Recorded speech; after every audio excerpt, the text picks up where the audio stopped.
Você está sintonizado na 95,9, a mais informada da região. Programa 30 Minutos de Notícias, um projeto de extensão do curso de Comunicação Social da UFRR em parceria com a Rádio e TV Universitária. Coordenação e supervisão do professor doutor Edileuson Almeida. Fique por dentro dos acontecimentos do dia com informações sobre política, economia, cultura e muito mais. Não perca nem um segundo. O programa 30 Minutos de Notícias começa agora. Boa tarde, eu sou Elane Oliveira e começa agora o programa 30 Minutos de Notícias, com muita informação e serviços para você. Você está na Rádio Universitária 95.9 FM. Curta o programa no Instagram, 30 Minutos de Notícias. O nosso WhatsApp é 95981188039. Aqui você ouve as notícias em português e espanhol. Confira os destaques do dia. Aumenta os casos de suicídio indígena. O risco é maior entre os jovens. Os rótulos de medicamentos têm novas regras para evitar o uso incorreto. O uso da cannabis medicinal avança no tratamento de doenças. Eu volto em 30 segundos aqui na Rádio Universitária FM 95.9. Programa 30 Minutos de Notícias. Programa 30 Minutos de Notícias.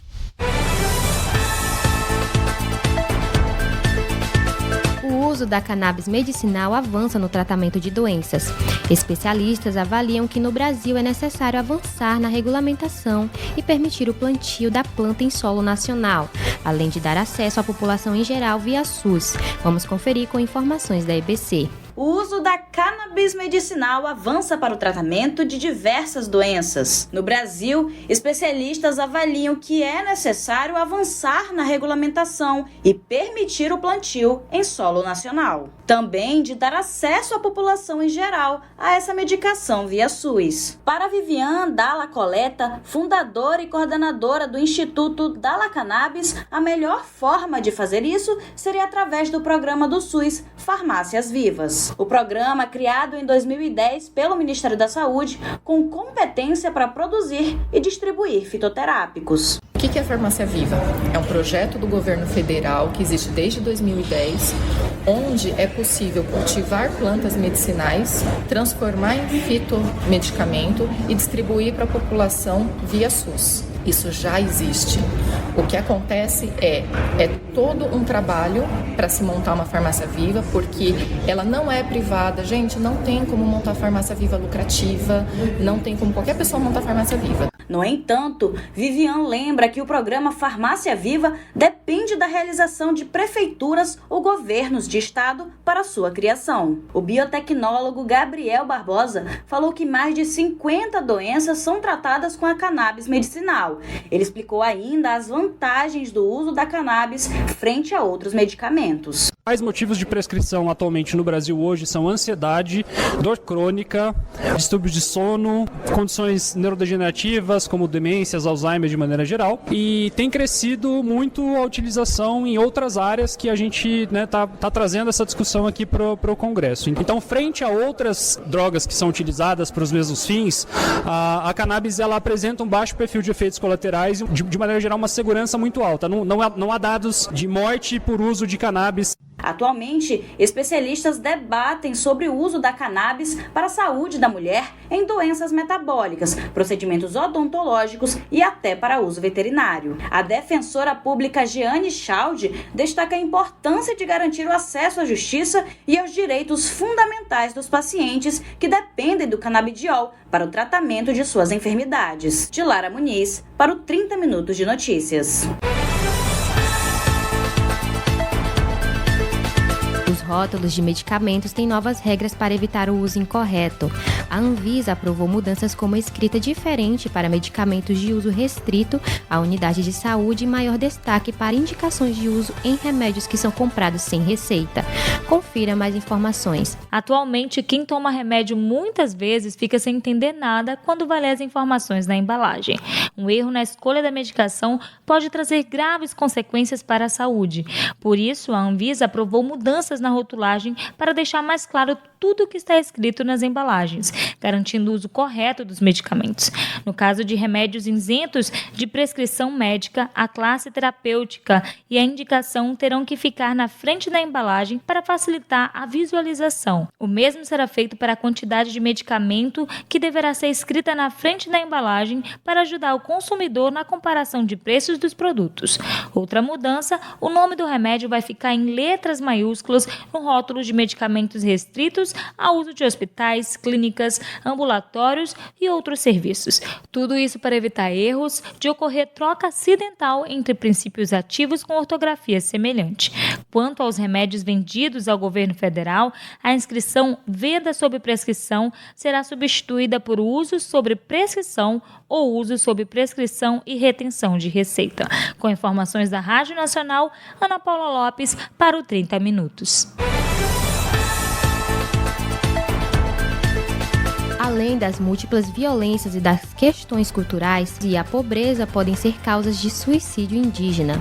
O risco é maior entre os jovens. No ano passado, 1 a cada 3 indígenas que tiraram a própria vida tinham no máximo 19 anos. Confira a reportagem com mais informações. Antes de cometer suicídio, muitas pessoas apresentam sinais de alerta, ainda que não seja intencional. De acordo com o Ministério da Saúde, em 2019, 665 indígenas provocaram lesões no próprio corpo, dentro e fora das aldeias. Tentativas de suicídio ou transtornos psicológicos fazem parte desse quadro. A psiquiatra Jacira Araújo alerta que a alta taxa de mortalidade indígena tende a aumentar, como uma tendência em toda a população mundial. Para ela, é preciso apontar as causas antes de buscar meios de cessar essa realidade. E para fazer isso, nós precisamos de estudos mais focados nas populações indígenas, nos povos mais vulneráveis que nós percebemos por essas taxas. Esses estudos vão direcionar quais são os fatores que aumentam a sua vulnerabilidade para o suicídio. Só sabendo quais são esses fatores de risco, nós podemos criar soluções ou medidas públicas que minimizem esse risco. Além das múltiplas violências e das questões culturais, a pobreza pode ser outro fator que gera o estresse mental entre essas populações. Lúcia Helena Rangel, antropóloga que elaborou o relatório, atribui o problema ao racismo em maior parte e, por isso, cita que algumas formas de valorização podem ajudar. Eu acho que valorizando as culturas, as línguas, as pessoas, mostrando que essas pessoas têm valor e que elas podem ser aceitas, como elas são, e não negar a elas a existência. O relatório Violência contra os Povos Indígenas do Brasil, do CIMI, Conselho Indigenista Missionário, mostra o adoecimento mental e o suicídio entre os jovens indígenas. O relatório revela que no ano passado, 1 a cada 3 indígenas que tiraram a própria vida tinha no máximo 19 anos. De acordo com o boletim epidemiológico do Ministério da Saúde de 2021, o triste cenário que leva jovens indígenas a desistirem da própria vida pode ser explicado pela passagem para a vida adulta, que chega como um momento crítico, sobretudo nas transformações socioculturais, a partir do contato com a sociedade não indígena. O psicólogo Matheus Cruz, do Ministério da Saúde, reconhece o suicídio como um problema de saúde pública e destaca o papel estratégico da atenção primária na prevenção. O Ministério da Saúde, por meio da Secretaria de Saúde Indígena, investe em todos esses movimentos de vigilância, em atenção psicossocial, mas também em projetos de promoção do bem viver, que buscam envolver toda a comunidade, mas também a área de educação, e a gente tem adotado algumas estratégias em alguns lugares, alguns distritos sanitários pelo país, de estabelecimento de redes intersetoriais de atenção psicossocial, justamente para fortalecer os projetos de promoção do bem viver. Jacildo Bezerra para o 30 Minutos de Notícias. Você está na Universitária FM 95.9. Depois do intervalo, confira as notícias em espanhol com Jodales Bravo e a entrevista do dia. Programa 30 Minutos de Notícias. Programa 30 Minutos de Notícias. E E agora a participação de Jordales Bravo com as notícias em espanhol. Boa tarde. E agora, notícias em espanhol com Jordales Bravo. Buenas tardes, usted está en sintonía de Radio Universitaria 95.9 FM. La plataforma unitaria rechaza pretensión del gobierno de vincular la primaria con la violencia política. La plataforma unitaria democrática rechazó las declaraciones de voceros del gobierno que vinculan a la elección primaria a celebrarse el próximo 22 de octubre con la violencia política. A través de un comunicado, la oposición denunció un plan que el gobierno ha emprendido mediante sus voceros. A su juicio, con estas acciones, el gobierno le ha demostrado a Venezuela y al mundo el miedo que le tiene a la voluntad de un pueblo que exige cambio. La plataforma unitaria reiteró su compromiso con los venezolanos de alcanzar el cambio en 2024 a través del camino constitucional, pacífico, electoral y democrático del voto. Usted está en sintonía de la Radio Universitaria 95.9 FM. Estas son las noticias en español. El calor está alcanzando niveles intensos en los últimos días. Según expertos climáticos, las temperaturas en Venezuela continuarán aumentando. Con la información, José Ladera. El meteorólogo, especialista en climatología y pronósticos, Luis Vargas, expresó a través de su cuenta en X, antigua Twitter, el pasado 12 de agosto que las temperaturas en Venezuela continuarán aumentando de agosto a septiembre. El experto aclaró que el aumento de temperatura no es una ola de calor, sino el incremento de la temperatura que suele ocurrir en esta época del año en el país. Este año pudiera ser más notorio con los efectos del Niño, entre otros. Los valores más altos los pudiéramos percibir desde el 20 de agosto y continuarán por al menos un mes, dice. El mes de julio, la Organización Meteorológica Mundial, OMM en sus siglas, de las Naciones Unidas advirtió que el fenómeno El Niño no hará más que amplificar la incidencia y la intensidad del calor extremo. Para 30 minutos de noticias, reportó José Ladera desde el estado Bolívar, Venezuela. Al menos 98 venezolanos fueron deportados desde Trinidad y Tobago a Güiria, en el estado Sucre, el pasado sábado 12 de agosto, después de haber permanecido detenidos al ser capturados por las autoridades de la isla durante una redada en un local. Entre el grupo de venezolanos deportados se encuentran personas que cumplían los requisitos para su reasentamiento en la isla caribeña. Otros tienen cartas del Alto Comisionado de las Naciones Unidas para los Refugiados ACNUR, e incluso hay madres con hijos nacidos en Trinidad y Tobago.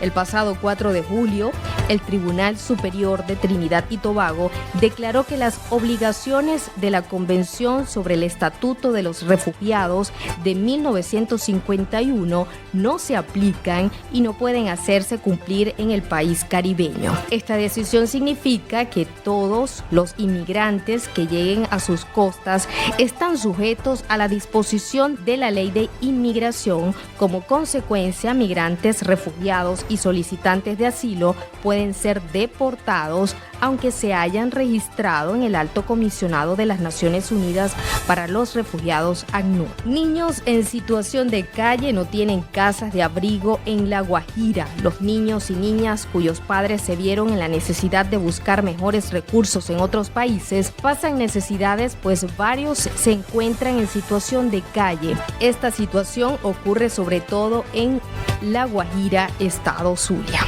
En declaraciones exclusiva a Radio Fe y Alegría Noticias, Isabel Rivero Reyes, consejera de Protección del Niño, Niña y Adolescente, comentó este sábado 12 de agosto que algunos menores llegan con sus padres a esta región del país, mientras que a otros los abandonan a su suerte. El caso más reciente es de 2 niños oriundos del estado Portuguesa, a quienes hallaron en las calles el pasado lunes 7 de agosto. Rivero precisó que los padres padres y o representantes no están cumpliendo con sus deberes como corresponde y que es una situación muy grave. Muchos niños vienen de otras regiones y quedan a la deriva. La vocera informó que en lo que va de año el organismo atiende entre 6 y 8 casos y algunos de estos los han dejado con sus familiares. Varios de los menores provenientes de otros estados no saben sus direcciones y quedan a la deriva. Es una gran preocupación que tenemos como consejeros de protección, indicó. En este sentido, señaló que en esta región no cuentan con una casa de abrigos para albergar a esos infantes en situación de calle y que considera la imperiosa necesidad que se cree un lugar para ofrecer apoyo y atención a los niños y niñas. No tenemos un sitio donde albergar a esos niños, niñas y adolescentes, dijo. Eso es todo por hoy. Usted está en la radio universitaria 95.9 FM. Yo soy Yogdalis Bravo. Buenas tardes y hasta mañana. Notícias em espanhol com Yogdalis Bravo. E agora é a hora da entrevista do dia. Entrevista do dia. Olá, boa tarde, eu sou Edileuson Almeida, estamos no 95,9 na entrevista do dia hoje. Nosso convidado é o jornalista e advogado Jabson Braga, gerente executivo do INSS em Boa Vista. Seja bem-vindo, obrigado pela sua presença, uma boa tarde. Boa tarde, professor Edileuson. É um prazer, como sempre, estar aqui na Rádio Universitária, né, mais uma vez. Eu já vim outras vezes também, então trazer informações previdenciárias, né, para o nosso público, para os nossos ouvintes, que é sempre importante esclarecer o que é o INSS, quais são os direitos e deveres previdenciários. Então, vamos começar por aí, doutor. É que as pessoas parece que só se preocupam com isso na hora lá que chega de aposentar, né? Mas é uma preocupação que você tem que ter desde o teu início, né, da tua profissão. Isso, é verdade, né? Então, assim, geralmente quando a pessoa é mais nova, ela só se preocupa quando existe alguém da família. Quando tem um avô, um tio, uma tia, algum parente que precisa, que necessita de algum benefício previdenciário, é que a pessoa se atenta, né, para pegar essas informações e repassar para o seu familiar. E o INSS, existe um programa de educação previdenciária que justamente para levar essas informações nas escolas, né, nos sindicatos rurais, colônias dos pescadores, na sociedade civil organizada no geral. O INSS existe o que a gente chama de PEP, né, que é o Programa de Educação Previdenciária, para levar essas informações dos direitos e deveres previdenciários à população no geral. Doutor, e quanto à questão da evolução tecnológica, né? É importante a gente destacar isso porque a gente, às vezes, passar na frente do INSS dava era medo, né? Uma fila tão grande ali, uma demora, e hoje a gente já passa e não tem. Ou não tem ninguém se aposentando, o negócio melhorou muito. Agora, em janeiro, dia 24 de janeiro, a Previdência Social completou 100 anos de existência, né? Então, esses 100 anos são 100 anos de luta, de tentativas, de implementação, de melhorias, né, para o sistema de atendimento, de melhorias na questão de benefícios que amparam o trabalhador e seus dependentes. Então, o INSS já vem nessa luta, né, nesses 100 anos. A Previdência Social, no caso, o INSS foi criado em 27 de junho de 90, completou agora, mês retrasado, em junho, 27 de junho, completou 33 anos. Então, o INSS, por ser uma autarquia dentro do Ministério da Previdência Social, então acaba se confundindo, né, como uma instituição só de levar esses serviços e benefícios. Então, realmente, num tempo não tão distante, né, existiam essas filas nas agências do INSS. Então, os segurados que precisavam de uma aposentadoria, de auxílio-doença, né, do salário maternidade, eles iam até a agência do INSS, que era a única forma de eles conseguirem esse benefício, requerer esse benefício. Então, nessa época, tudo era muito físico, processo físico, era muito papel. Hoje em dia não, hoje em dia é mais digital. Então, já existe aplicativo de celular, que é o Meu INSS, que a gente fala que é a agência da Previdência Social na palma da mão do trabalhador. Então, ele baixa o aplicativo, ele acessa com acesso gov.br, o gov.br, no caso, com seu CPF, com a sua senha, ele acessa e tem e dentro desse, no aplicativo, ou pela central de atendimento telefone 135, né, que é ligação gratuita, agora é ligação gratuita de telefone fixo, de celular, ele consegue todas as suas informações previdenciárias. Então, nesse atendimento remoto, ele não precisa se deslocar a uma unidade do INSS de atendimento, a uma agência do INSS.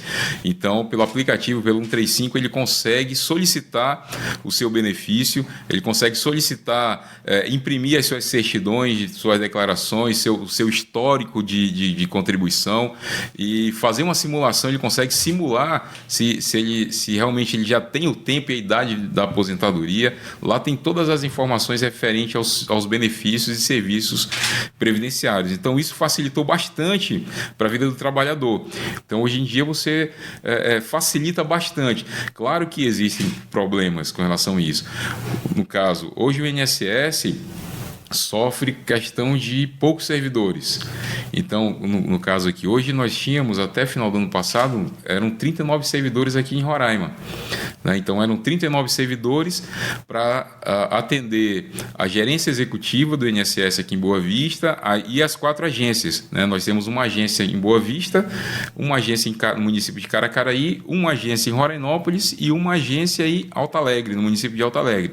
Para você ter uma ideia, Edilson, Alto Alegre e Rorainópolis só tem um servidor atendendo. Então, é o servidor, o vigilante e o pessoal da limpeza, o terceirizado da limpeza. Nem estagiário a gente conseguiu, porque tem que ser estagiário em nível superior.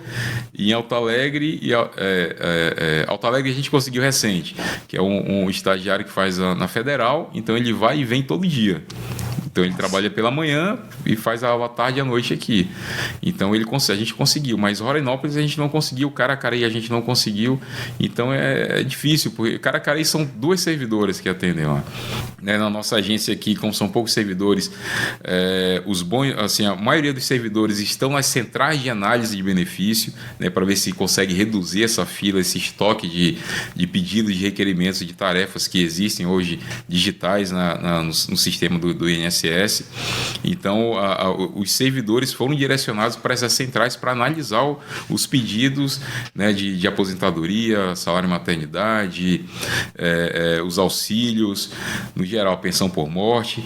Então, esses pedidos são prioridades. Então, como já existe esse atendimento remoto pelo aplicativo, pelo 135, pela internet, então acaba que a gente tirou a maioria dos servidores da agência e colocou na central de análise para analisar esse tipo de requerimento.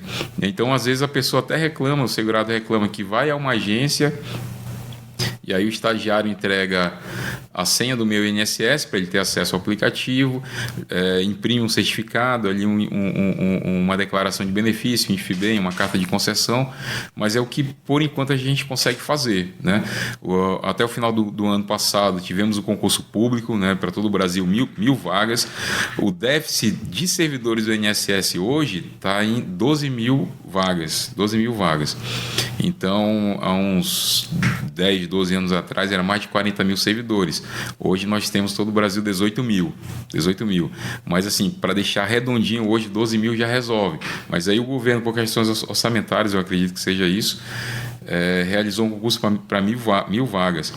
Aqui em Roraima nós tivemos 13 vagas, mas 11 novos servidores conseguiram assumir. 2 desistiram pelo caminho, não sei o que aconteceu. Mas essas 2 vagas existem, a gente está brigando para que os 2 que ficaram no cadastro de reserva assumam. Né? Então isso aí já é um reforço. Então o governo federal preocupado em diminuir essa fila, todos esses novos servidores foram para as centrais de análise, nenhum foi para a agência. Inicialmente a ideia era que todos ficassem na agência, no atendimento, até para conhecer a realidade dos segurados, das demandas, mas não, todos foram para as centrais de análise, analisar pedido de pensão, de aposentadoria, de auxílio, salário maternidade, enfim, todos os tipos de benefícios e serviços previdenciários. Estamos conversando com o Dr. Gelbson Braga, advogado, jornalista, gerente executivo do INSS em Boa Vista. Perfeição que a gente busca, né, doutor? Mas nem sempre a gente alcança, não é? Quer dizer que a gente continua buscando, né? Mas melhorou muito, bastante. Né? Hoje, pé da realidade que nós temos, está um paraíso, né? O governo federal ele vem atuando bastante, né? Assim, com relação ao INSS. O INSS é a maior autarquia previdenciária acho que do mundo, né?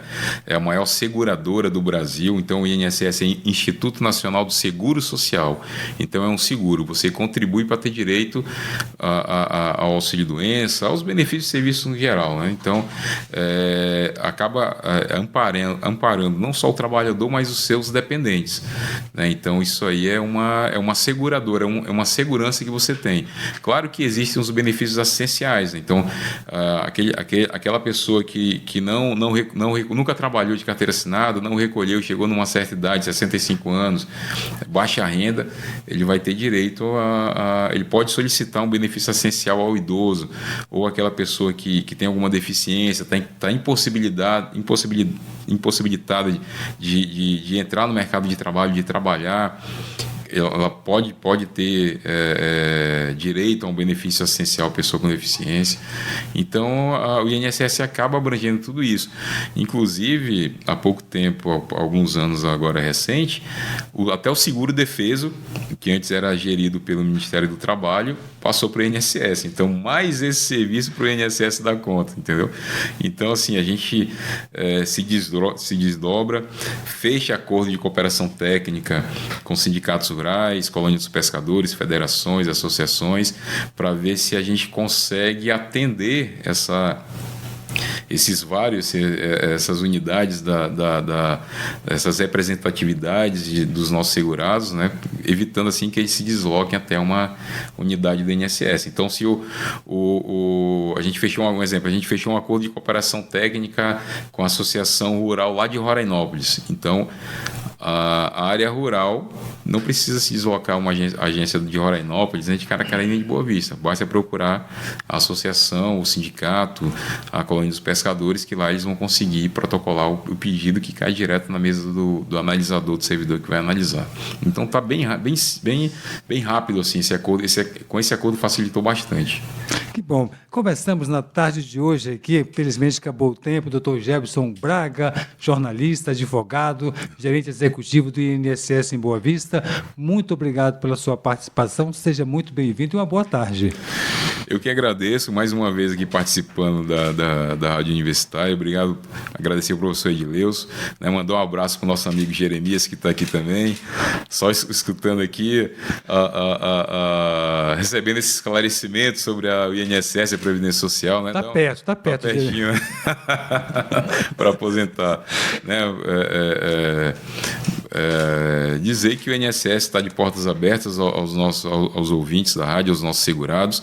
Obrigado, boa tarde, doutor. Eu que agradeço, muito obrigado. Entrevista do dia. E eu também vou ficando por aqui. Mande sua mensagem no nosso WhatsApp 95 981 18 8039. E vamos embarcar agora no voo 959, com a melhor seleção musical sem intervalos. A gente te espera amanhã ao meio-dia, hein? Eu sou Elaine Oliveira, boa tarde. Programa 30 Minutos de Notícias. Rádio e Televisão Universitária da Universidade Federal de Roraima. Administração Josilane Silva, com apoio de Francinete Rangel. Redação de jornalismo Jéssica Nascimento, Vanessa Vieira e Rebeca de Alencar. Acadêmicos de jornalismo Nilzete Franco, Kelry Siqueira, Ildinei Júnior e Raquel Vitória. Coordenação da Rádio Universitária 95,9, Daniel Anderson Oliveira. Coordenação da Divisão Técnica Renato Rocha. Equipe da TV Universitária Canal 2.1, cinegrafistas Felipe Reis e Lacerda Carvalho. Editores Cristiano Rangel, André Tavares e Juliana Barros, também na coordenação da TV Universitária. Direção-geral da RTV, Paulo César Reis da Silva, o Paulinho. Vice-reitor Silvestre Lopes da Nóbrega. E reitor da Universidade Federal de Roraima, José Geraldo Ticianelli.